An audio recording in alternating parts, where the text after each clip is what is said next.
नमस्कार। आज बात होगी एक ऐसे नाम की जिसे लेकर जितनी प्रशंसा होती है उतने ही विवाद भी। जी हाँ, हम बात कर रहे हैं वीर सावरकर की। हम उनकी कहानी को समझेंगे डॉक्टर भवान सिंह राणा की लिखी जीवनी के जरिए और देखेंगे कि ये किताब उनके जीवन को किस तरह से हमारे सामने रखती है। देखिए, लेखक भवान सिंह राणा सावरकर के पूरे जीवन को बस एक लाइन में समेट देते हैं। वो कहते हैं, ध्रुव तारे के समान अटल रहे।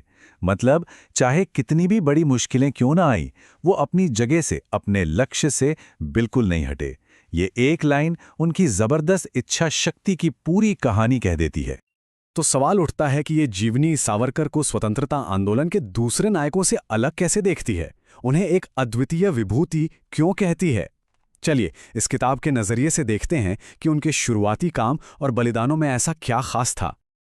जरा सोचिए, एक क्रांतिकारी और सजा क्या मिलती है?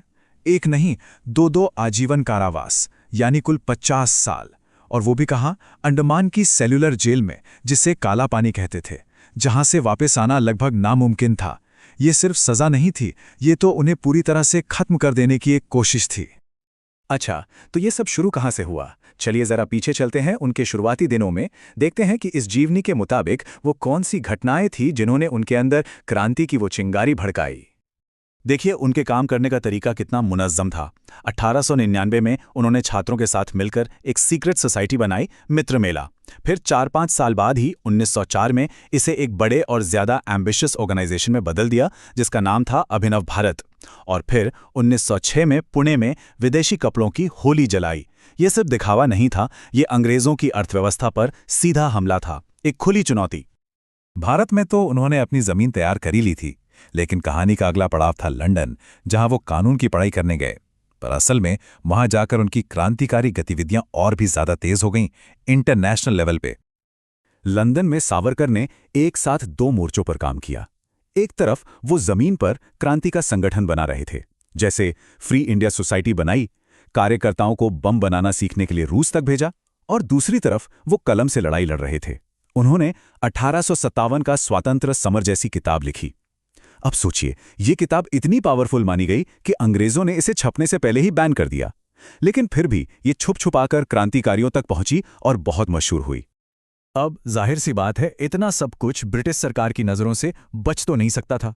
और वही हुआ। 13 मार्च 1910, ये वो तारीख थी जब कहानी में एक बड़ा मोड़ आया। सावरकर को लंदन में गिरफ्तार कर लिया गया और यहीं से शुरू हुआ उनकी जिंदगी का सबसे मुश्किल दौर।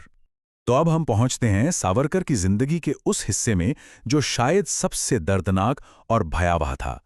अंडमान की सेलुलर जेल का वो दौर जिसे लोग काला पानी के नाम से जानते थे। 50 साल। जरा इस नंबर को सुनिए, 50 साल। एक के बाद एक, 2 आजीवन कारावास। इस सजा की भयावहता का अंदाजा लगाना भी बहुत मुश्किल है। इसका सीधा सा मतलब था कि किसी भी इंसान की बची हुई पूरी जिंदगी बस वहीं उस अंधेरी कोठरी में ही खत्म हो जानी थी। ये किताब अंडमान की जेल की जिंदगी की एक बहुत ही क्रूर तस्वीर पेश करती है। इसमें अमानवीय यातनाओं का जिक्र है, जैसे कैदियों को बैल की जगह कोल्हू में जोत दिया जाता था तेल निकालने के लिए। आप सोच सकते हैं, ये तो बस एक छोटा सा उदाहरण है उन तकलीफों का जिनसे कैदियों को हर दिन गुजरना पड़ता था। लेकिन ऐसी मुश्किल से मुश्किल हालत में भी सावरकर ने हार नहीं मानी। उन्होंने जेल को ही अपनी कर्मभूमि बना लिया। देखिए उन्होंने क्या किया। उन्होंने वहां राजनीतिक कैदियों को एकजुट किया, जो पढ़ लिख नहीं सकते थे उनके लिए लाइब्रेरी शुरू की। और सबसे हैरान करने वाली बात, लिखने के लिए जब कागज कलम नहीं मिले तो उन्होंने कांटों और कंकड़ से जेल की दीवारों पर हजारों कविताएं लिख डाली। और सिर्फ लिखी नहीं, उन्हें याद भी कर लिया। ये उनकी हिम्मत का शायद सबसे बड़ा सबूत है। जेल से लिखे उनके खत की ये लाइनें देखिए, ये उनकी सोच को बिल्कुल साफ कर देती हैं। वो लिखते हैं, माता के बंधन तोड़ने के लिए हम प्रज्वलित अग्नि में अपना सर्वस्व जलाकर कृतार्थ हो गए।